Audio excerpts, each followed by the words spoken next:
Olá, tudo bem? Começa agora o programa Conexão Legislativa. Hoje o assunto é a luta por igualdade racial em todas as esferas da sociedade e o combate ao racismo. Para falar sobre esse assunto, eu recebo Maria Silvia de Oliveira, que é conselheira seccional e presidente da Comissão de Igualdade Racial da OAB São Paulo. Seja bem-vinda, doutora.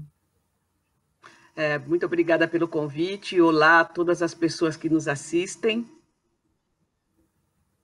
Eu que agradeço. Bom, doutora, para a gente começar, né? Quando a gente fala de igualdade racial, o que contempla essa frase, né? Igualdade racial. Bem, nós vivemos numa sociedade estruturada pelo racismo, não é? E essa estrutura, o racismo nas relações interpessoais, nas relações que nós vivemos em nossa sociedade, acabam por causar muitas desigualdades, né? O racismo no Brasil é o fundamento das desigualdades que nós vivenciamos hoje e que, só para trazer para um momento mais atual, a pandemia, né, mostrou o quão desigual é a sociedade que nós vivemos.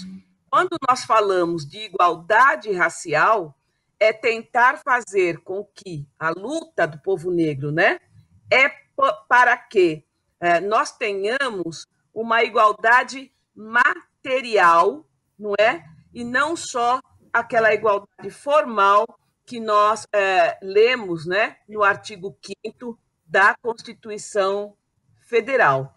Então, é disso que a gente está falando quando nós falamos de igualdade racial.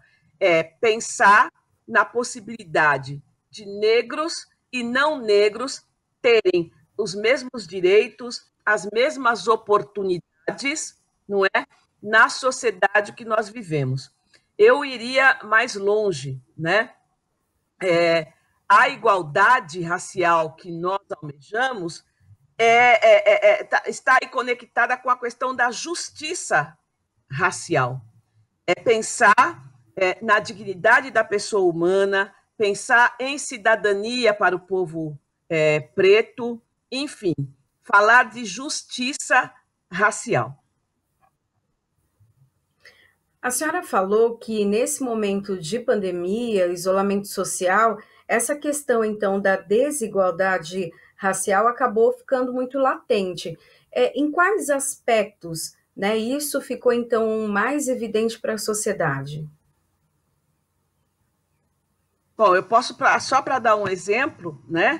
Nós percebemos na sociedade brasileira que os negros estão aí mais expostos, não é, a serem infectados pelo Covid-19. E eu sempre costumo dizer, não é uma questão biológica, evidentemente. Nós estamos falando aqui das condições de vida da maioria da população negra nesse país, não é? Então, nós pudemos acompanhar durante esses 8 meses e pouco aí que nós estamos vivendo essa crise pandêmica, que a população negra, que é a população mais pobre e mais carente, não tem possibilidade, por exemplo, de guardar um isolamento ou um distanciamento social, porque a maioria, né, de nós, negros e negras, vivemos na informalidade. E isso faz com que nós tenhamos que sair todos os dias, independentemente, né, de isolamento, de distanciamento social, para trabalhar, para buscar o pão de cada dia, vamos dizer popularmente, né, que a gente costuma dizer. Por outro lado, né, nós podemos também verificar que é uma boa parcela da população que vive em condições habitacionais extremamente precárias, né?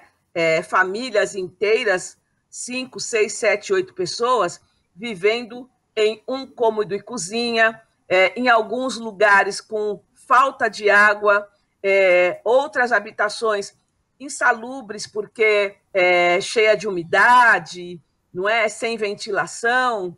E aí, como essa pessoa, né, o indivíduo que adquire o Covid, que é infectado pelo Covid, como é que essa pessoa vai poder se proteger minimamente desta situação, né? Então, já desde a prevenção da doença, porque são, como eu acabei de falar, são pessoas que muitas vezes não têm água para lavar as mãos, que é a higiene básica para você se prevenir do Covid, até o fato de que ela não tem como cumprir um isolamento social, não é? Então, são exemplos de como as desigualdades impactam a população negra, e esse momento de pandemia deixou isso muito bem demonstrado.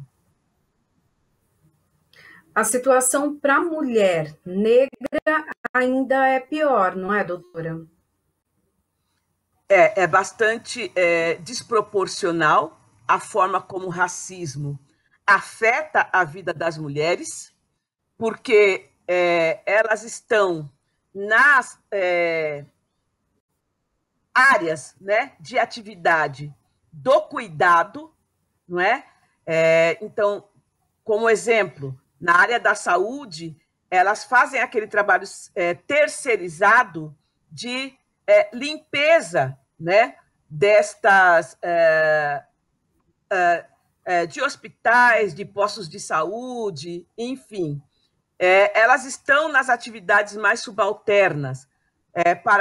Para além disso, né, elas também são responsáveis pelos cuidados com seus familiares, com seus filhos, com parentes mais próximos, né? Muitas vezes essas pessoas infectadas pelo Covid-19, elas vão ter que ter este cuidado para além de cuidar de si mesmo. Então, a pandemia, né, para falar sobre isso, agravou a situação da população negra, mas as mulheres negras, elas sofrem uma violência desproporcional, né, por conta da questão de gênero interseccionado com a questão racial, né? Fora isso, existem outros marcadores sociais que vão impactar a vida dessa mulher. Então, se você pensar uma mulher negra, não é, que tem uma deficiência, né, ela vai sofrer mais violência por conta de ser uma mulher negra que tem uma incapacidade, vamos supor, de locomoção, ou que ela não enxergue, por exemplo, né? Se for uma mulher negra idosa, né, ela vai sofrer discriminação por ser mulher, por ser negra e pela questão geracional. Então, são vários fatores que vão impactar aí a vida das mulheres negras e colocá-la numa situação de vulnerabilidade, né? E essa situação de vulnerabilidade vai deixá-la mais fragilizada, mais exposta a sofrer violência. Doutora, a senhora, como presidente, né, da Comissão de Igualdade Racial da OAB São Paulo, quais as atribuições, então, que essa comissão tem? A gente sabe que a Ordem dos Advogados do Brasil, Seccional São Paulo, é uma organização muito forte e que tem atuação direta com a sociedade, né? E eu queria que a senhora falasse um pouco também disso, o papel dessa comissão, tá? E as atribuições que ela tem. Bom, nós costumamos chamar as comissões dentro da OAB de comissões de estudo, né? Então, a Comissão de Igualdade Racial, como as outras, tem esse papel de elaborar pareceres, de fazer pesquisas, de trazer documentos, de fazer eventos. Muitas vezes essas pesquisas, né, e esses documentos são revelados através dos eventos que nós fazemos para a sociedade. Então, só para dar um exemplo, né, nós fizemos agora em novembro o primeiro Novembro Negro da OAB, né, em 90 anos. tá? E aí, dentro desse Novembro Negro, nós fizemos aí 2 atividades por semana durante o mês de novembro. Nós trouxemos para debate com a sociedade as várias temáticas que afetam a vida das pessoas negras.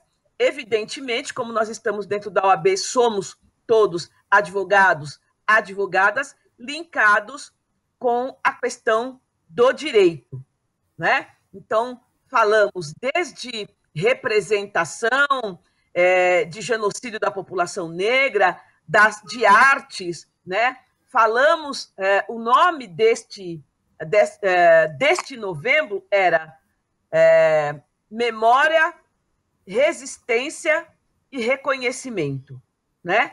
Então, trazer para a população a luta do povo negro, sempre pensando com o viés do direito, mas não só com profissionais do direito, né? Trouxemos psicólogos, sociólogos, educadores, profissionais da área do direito, das áreas do direito, né? Então, é essa a função da Comissão de Igualdade com idade, não é?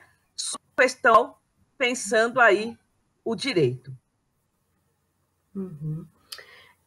Nesse momento de pandemia, a comissão ela foi acionada de alguma maneira? Ela precisou intervir em algum assunto? A Comissão de Igualdade Racial, neste momento de pandemia, ela foi bastante solicitada, mas infelizmente por conta da violência institucional, né? Uhum. Nós sabemos que durante esse momento de pandemia, os números, né, de violência, de assassinato por intervenção policial foi bastante alto, né? Inclusive, a Comissão de Igualdade Racial faz parte de uma comissão de estudos formadas por 12 comissões de São Paulo, para que possamos construir um parecer, não é, que possa ajudar a pensar uma polícia mais comunitária, não é, que tenha um olhar mais voltado para os direitos humanos, não é, e que não impacte de forma tão violenta a vida das pessoas negras, tá? Então, esse foi um dos fatores que mais nos chamou, né, a atenção e que vem cobrando da Comissão de Igualdade Racial um olhar mais apurado, né, para as intervenções policiais. A senhora comentou sobre a questão desse novembro, né, que foi um mês aí também especial de destaque para as situações em que os negros acabam tendo ali ou a desvalorização ou o tirado ali os seus direitos. É a primeira vez que a OAB tem um grande número de mulheres, né, na presidência de comissões e também envolvido ali com o conselho. Eu queria que a senhora falasse um pouco disso, essa ocupação, né, tanto de mulheres negras, tanto na liderança, na presidência das comissões, como também como conselheiras.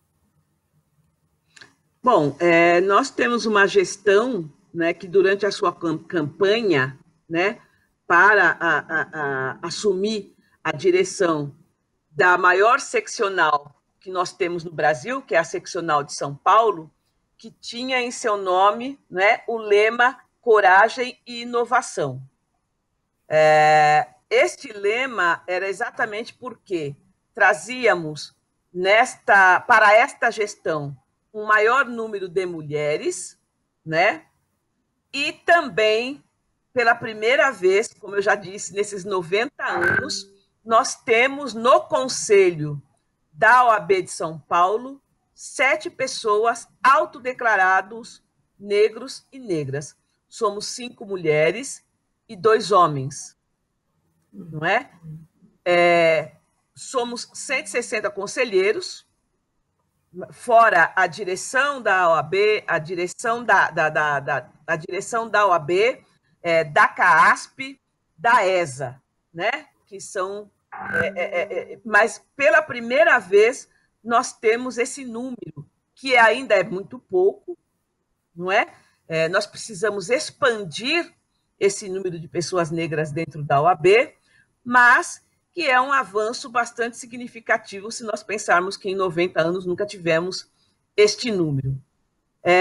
Não é tranquilo, nem para as mulheres negras, estar nesse espaço, porque, como já falei, vivemos numa sociedade estruturada pelo racismo, então todos nós, negros e não negros, fomos socializados nessa estrutura, né? Então, todos nós trazemos nossos preconceitos, todos nós, em alguma medida, também não negros, são racistas, não é? E aí é muito interessante, porque quando a gente fala que uma pessoa branca é racista, ela, evidentemente, né, ela vai ficar chocada e vai falar que ela não é uma criminosa, porque as pessoas normalmente só entendem o racismo como sendo aquilo que está previsto na nossa legislação como crime, né? Mas não consegue entender e perceber, não é, que não é a questão de um comportamento individual, né? É uma questão de uma sociedade que tem, não é, esse viés racista, tá? Então, é disso que a gente está falando. Mas, enfim, estamos lá, estamos tentando fazer o nosso trabalho da melhor forma possível e esperamos deixar aí um legado para que outros advogados e advogadas negros e negras estejam nesse espaço depois que nós saímos. A senhora falou que não é uma missão fácil, mas é uma missão necessária, né? E nós vemos também um aumento muito ainda pequeno, mas de representantes também no parlamento, representantes negros, né? Agora, nós vemos também aumentando ainda pouco mais ali na Câmara Municipal de São Paulo, por exemplo. Por que é tão necessário ter essa representatividade? Por que é tão necessário que os negros possam ocupar esses espaços e liderar, então, movimentos de mudança? Porque, veja, nós vivemos num Estado democrático de direito. Nós vivemos num país que se diz democrático, não é? Então, os nossos espaços representativos ou de poder e de decisão têm que refletir o que nós vivemos na sociedade brasileira, né? Então, se no Brasil nós temos 56% de pessoas que se autodeclara pretos e pardos e que formam aí a população negra, certamente nós teríamos que ter, não é, nesses espaços de poder e decisão institucionais, a mesma proporção de pessoas, né, de representação. Então, negros, indígenas, quilombolas, pessoas da comunidade LGBTQI+, deveriam estar representados nesses espaços institucionais, não é? E não é o que a gente vê. Uhum. Não só nas instituições públicas, mas também não vemos isso nas instituições privadas. Então, o desafio é pensar que, enquanto houver racismo, não haverá democracia. E se nós pensamos num Estado democrático, num país democrático, nós temos que esses espaços têm que ser plurais, não é? E trazer dentro dele todas essas representações, tá? É por isso que é importante que haja essa diversidade, né, de pensamentos, de ações dentro dos espaços, aí no caso, como você falou, político, legislativo. As câmaras municipais, nestas eleições, nós tivemos uma atuação bastante significativa para a população negra, principalmente para as mulheres negras, não é? Não só em São Paulo, nos municípios de São Paulo, mas nos municípios de todo o Brasil. E nós esperamos que isso se repita nos próximos pleitos eleitorais. Uhum. A OAB sempre teve uma aproximação muito grande dos trabalhos parlamentares, né? Sempre esteve ali engajado nas discussões dentro do parlamento. Eu queria que a senhora falasse um pouquinho, a gente não tem uma comissão específica que trate ali da igualdade racial, mas tem muitos deputados que militam nesta área. Eu queria que a senhora falasse um pouco sobre essa integração OAB, Parlamento Paulista, e também de que maneira isso ainda pode estreitar mais ainda. Bom, nós temos na OAB uma comissão específica de relacionamento, né, com, com o legislativo, e aí tanto o municipal quanto o estadual, tá? Isso é uma coisa. Quando a gente fala da questão da igualdade racial, evidentemente nós temos alguns aí deputados, né, porque nós estamos falando da Assembleia Legislativa, que estão alinhados com a pauta racial. Então, nós temos aí a mandata quilomba da Érica Malunguinho, nós temos uma interlocução com o mandato da deputada Leci Brandão, né, e outros parlamentares que estão alinhadas com esta pauta racial.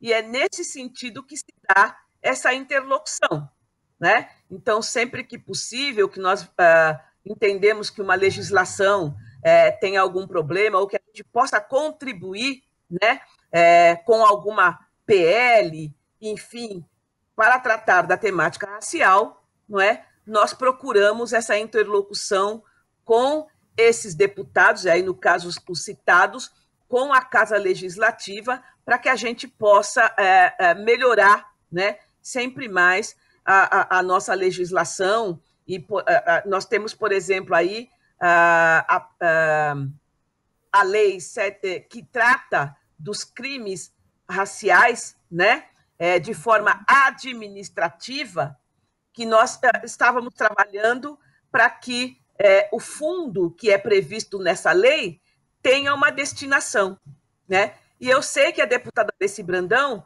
está trabalhando nessa frente, por exemplo, né? Para que, quando uma empresa for condenada, né, a pagar uma multa ou alguma coisa nesse sentido, esse valor que vai para esse fundo possa ser destinado, né, para projetos de promoção de igualdade racial. Então, é nesse sentido que a Comissão de Igualdade Racial da OAB de São Paulo tenta fazer essa interlocução. Esse ano, né, de 2020 foi um ano atípico, um ano difícil, né, para até os trabalhos dentro do parlamento e até essa aproximação. Mas já há uma previsão para novos projetos e até a sugestão de novos projetos agora para 2021? Não, nós não temos nada assim pautado especificamente para isso, né? Mas, como eu falei para você, nós temos aí um grupo de estudo de 12 comissões, não é? Dentro da OAB, cuja preocupação neste momento é a questão da segurança pública, né? Então, muito provavelmente, para 2021, a gente tenha aí alguma ação junto ao Poder Legislativo aqui do Estado de São Paulo, pensando nesta perspectiva, né? Nesta temática especificamente. No mês de novembro, a deputada Alice Brandão, né, pediu que a Assembleia fosse iluminada com a cor vermelha, até para lembrar a questão da doença, né, que acaba atingindo em grande maioria as pessoas negras, né, e a anemia falciforme. E essas ações, essas legislações, né, que criam então políticas públicas para atender as pessoas, aos negros, é importante em que medida e de que forma, assim, o que precisa ainda acontecer para que esses direitos sejam realmente adquiridos, né, pelos negros e também que a população, no geral, né, haja mais respeito em relação a todos eles. Bom, políticas públicas sempre são, e nesse caso, políticas públicas e ações afirmativas, né, elas sempre serão muito importantes para uma população que segue marginalizada desde o pós-abolição, desde 1888. Nós temos que lembrar que a Lei Áurea, não é, ela tinha apenas 2 artigos, né, a partir de hoje, não teremos mais escravidão no Brasil, lá em 1888, revogam-se todas as legislações em contrário, né? Mas esta abolição não veio acompanhada de políticas para a inclusão desta população no processo de desenvolvimento daquela nação que estava por nascer lá a partir de 1889, com a proclamação da República, né? E essa população segue aí excluída e marginalizada desde então. Por mais que nós tenhamos pensado políticas públicas durante todo esse tempo, não é? E algumas implementadas, outras não, nós ainda padecemos de graves problemas em relação a essa população. Então, para além de pensar essas políticas públicas, é muito importante que nós tenhamos orçamento, previsão orçamentária para a implementação dessas políticas. Né? E, para além disso, a conscientização de toda a sociedade, porque a luta antirracista, a luta por igualdade racial, não é uma luta só de negros. Ela é uma luta de toda a sociedade. Né? Quando nós pensamos que basicamente 56% da população vive excluída do processo de desenvolvimento do país, nós estamos prejudicando toda a sociedade. Né?